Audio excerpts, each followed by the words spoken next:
The world of CCGs is ever expanding, and at times it can be hard to keep track of all the CCGs to keep an eye out for. In this list, I'll be sharing my top 10 picks for newer players or even veteran players looking for new games to get into. However, keep in mind this is an opinionated list with CCGs I know of, and if you have any more you'd like to share, please comment them in the comment section down below. I'll pin any new games that weren't included on the list, and if you want to check out any of the card games, I'll have links in the comment section as well as in the description with resources to each respective game. That being said, let's hop straight into the video. Number 10. Chaotic. While not having confirmation that we'll be getting chaotic news, cards, animations, or merchandise over the next year, we have been told that great things are on the way and that it's right around the corner, so it's always good to keep an eye out, learn to play, and check out previous sets so when the game comes back, you'll be prepared for it. This game has an insanely high ceiling that you can't even begin to imagine until you get the experience in the game, and I highly recommend every player to at least check it out once, even if it's just a casual little playthrough. Number 9. Flesh and Blood. Flesh and Blood hit the market running with speculation of it taking over the CCG world as a Magic the Gathering competitor or replacement. After being hit with product scarcity, overpriced points of entry, and many other issues it's running into upon its initial release, it's still in the grace period where it can still recover from, and if it's able to recover, just off its original hype we could see it become a classic like Magic the Gathering or Western Pop-Off that could expand into other regions. It's definitely a game to watch out for, but it hasn't quite built that name in the CCG community just yet. Number 8. Duel Links. YuGiOh, which does appear later on this list, is a classic and one of the big three, and its digital game, which has been simplified but maintained its core intricacies, is no different. Sure, having limited zones and slightly modified rules has changed the game fundamentally. However, just knowing you can play Harpies as a meta tier 1 deck at the time of writing the script, or that Blue Eyes can contest with the best decks by simply understanding the meta that's around at the moment, is solely enough to bring in hype and speculation as to what the game could become. Especially now that pendulums have entered the game, it's only a matter of time before we can get links and Duel Links starts to actually look and feel like proper Yu-Gi-Oh! Number 7. Shadowverse. Where do I even begin? Shadowverse is one of those games that's just fun all around. A game that incentivizes careful planning, staying on the game plan, and being able to adjust if need be. Having cards can be useful regardless of circumstances, and understanding the entirety of nuances of your deck with a medium skill floor, but a tremendous skill ceiling. This game can't be downplayed. On top of that, Bushiroad is working with Shadowverse to create a physical CCG that drops in 2022. With such a big CCG company and the legacy that Shadowverse has already created for itself, we won't stop hearing about Shadowverse anytime soon. Number 6. Schwartz. What do you get when you take Marvel Comics, Star Wars, and Haruhi Suzumiya and you make them fight? Schwartz takes center stage building heroes from different media franchises that come from their own respective universes to create a game with all the excitement of one of the top slots on the list, combined with Chaotic's chess mechanic. A game where everything builds up to the climax scene with sets from some of the biggest media franchises. Weiss is going nowhere and we can't help but expect even greater things from Bushiroad and the Weiss team. Number 5. Digimon. A franchise that needs no introduction. Digimon. After years of sustaining as a video game franchise and TV show, Digimon decided to re-enter the world of CCGs under a new banner. The game having an insanely high ceiling and a rock-bottom floor, the game is optimized for any and all levels of play. Though with scalpers and distribution issues, as of writing the script, finding product could be difficult. However, Bandai has announced that they plan on releasing an official digital platform for the game, so we could end up seeing a completely new form of playing the game. So with all the information we have, there's no question as to the fact that Digimon should be in the top 5 CCGs to watch out for in 2022. Number 4. My Hero Academia. The newest set of universes, slowly forming into its own game, already being its own format. This card game uses the characters from the now famous anime My Hero Academia in a fighting game influenced pattern of play. You can use actions, allies, foundations, and attacks to defeat your opponent and compete for an amazing prizes. The game has an insanely low skill floor, but the skill ceiling is comparative to that of CCGs that have long since been established as high ceiling or hard to enter for new players. With such a successful franchise backing this already amazing game with this format, this could end up overtaking smaller, lesser established games as it uses its fun and interactive mechanics to try and push its way into the big 3. Just for clarification's sake, Universes is its own card game. The My Hero Academia CCG is actually a set inside the card game. However, Jasco is experimenting with the My Hero CCG and creating its own separate format while also including the cards and the actual Universes game itself. For those of you who are interested, I would actually replace My Hero Academia CCG with Universes, if not for the fact that Jasco is promoting My Hero Academia CCG's format very heavily right now. So for those of you wondering, this slot could easily be filled by Universes, but because Jasco is promoting so heavily on My Hero Academia CCG, I'm gonna stick with what Jasco's doing and officially, throw this slot for the My Hero Academia CCG just because it has been promoted so heavily as of recently. Number 3. Card Fight Vanguard Overdress. Vanguard is an established card game at this point, after having consistently maintained relevancy for 10 years. But we're not talking about Vanguard, we're talking about Vanguard Overdress. Vanguard Overdress is a format with a mid-level ceiling, but you're not playing it for that. You're playing it to have fun. Vanguard isn't an overly competitive game, with its ceiling being rather low when compared to other CCGs, but that's what makes it the most fun. On top of that, Vanguard Overdress in particular is easily accessible with $5 USD start decks readily available. The game's real fun is with its drive check and damage mechanics that brings an extra level of tension to this fun CCG. While again, it isn't a competitive CCG with such a low ceiling and low prize pool, it's a great entry point for new CCG players and a good way to sit back, relax, and unwind with friends while taking a break from other more skill-intensive hobbies. Even if it's just on the side, I highly recommend at least giving Vanguard Overdress a try, regardless of the level of player that you are. Number 2.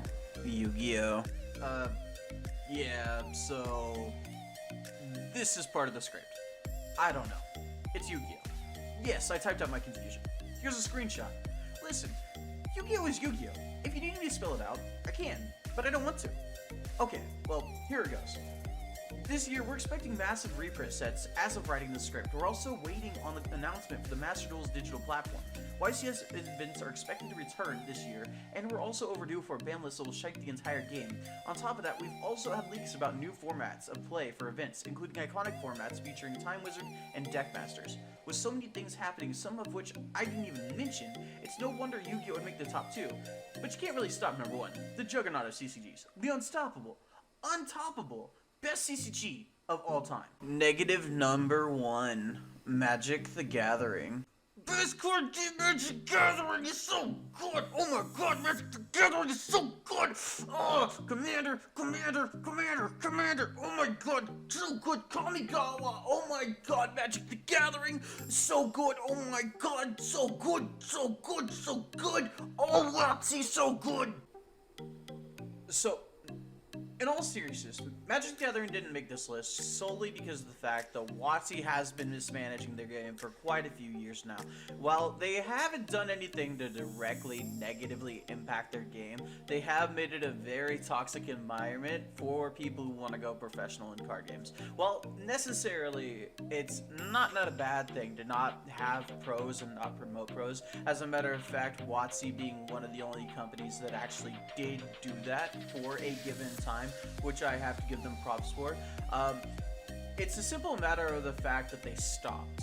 That you promoted this ideal economy where you could just put money into the game, keep pushing for it, keep doing it, and eventually you could end up doing it for a living. You promoted this idea, this concept, as what you wanted your game to be. Literally, your advertisements in 2019 were, "They will remember your name." You have built this idea of being a Magic Pro from the ground up, and then not only did you start treating your pros horribly, but before you got rid of them, you also gave them insider knowledge onto when certain events would happen, banned people who came out and spread that insider knowledge, and retracted those bans and acted like nothing ever happened during all of that. On top of that, you also proceeded to get rid of your pro scene, but not before accidentally spreading information incorrectly about a pro player who is retiring from the pro league and you publicly said that they used the card that they publicly said they would never be caught using because they hated it so much.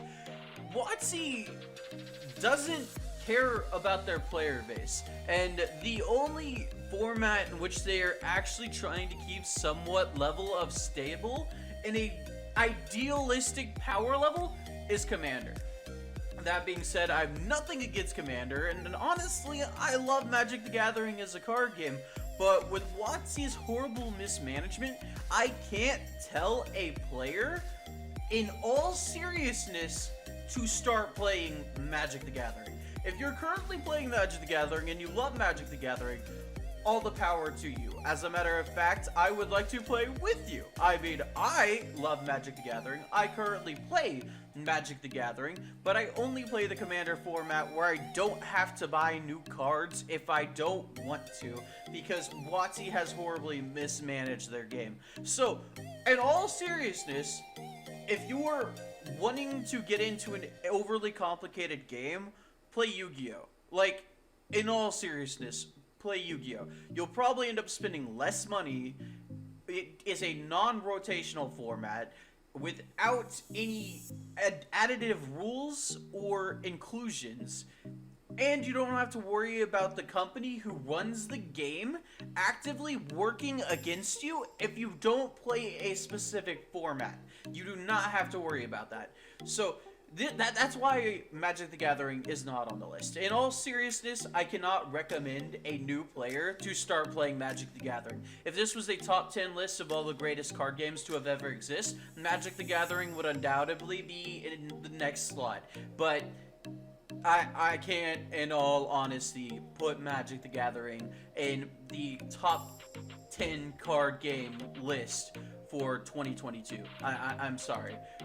If you were offended by the joke, my bad, but it did need to be said by someone, and I'll take the heat. So, number 1, Pokemon. Well, I introduced YuGiOh, so I guess I have to introduce this one too. Pokemon! Gotta catch 'em all! Train on! Pokemon has been around longer than me, and it's going nowhere, seeing as how it's the most profitable multimedia franchise of all time.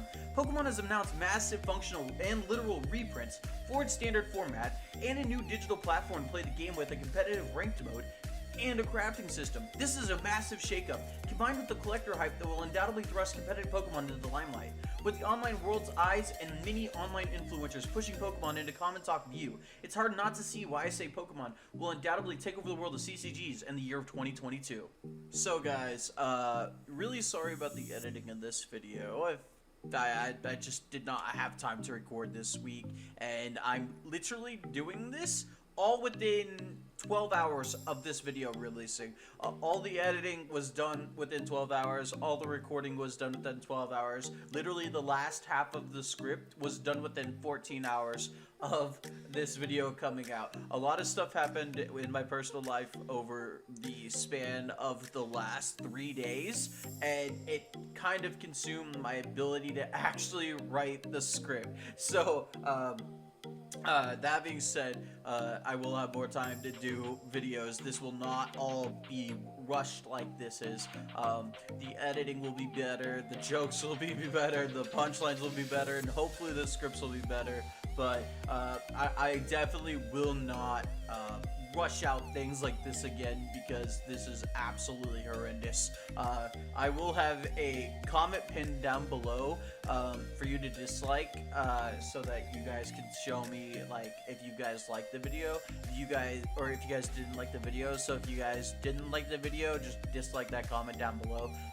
Show that you didn't like it, and comment with why you didn't like it, where I could improve, and what you would have changed about the video. If you guys had any ideas as to card games that should have been on there, digital or physical, please do share them in the comment section below. If you guys say a new card game, I'll pin it to the top. Keep in mind though, this is a video for new players, so the 2 most important things for a player would be difficulty cap and price entry. If a card game would cost you hundreds to start playing, For example, like Battle Sisters, where you'd have to find niche groups to do it or go through a Facebook thing, that's not new player friendly. So go for games that would be new player friendly, because that's what we're shooting for. So a good example would be like Legends of Runeterra, where you could just jump in and start playing. So that being said, just go ahead and comment down in the comment section below to help new players find new games, to help them enter into the CCG world, or even just to get them into a new community that they might like a little bit more than the one they're in. That being said though, guys, I'll be seeing you guys next week with another video.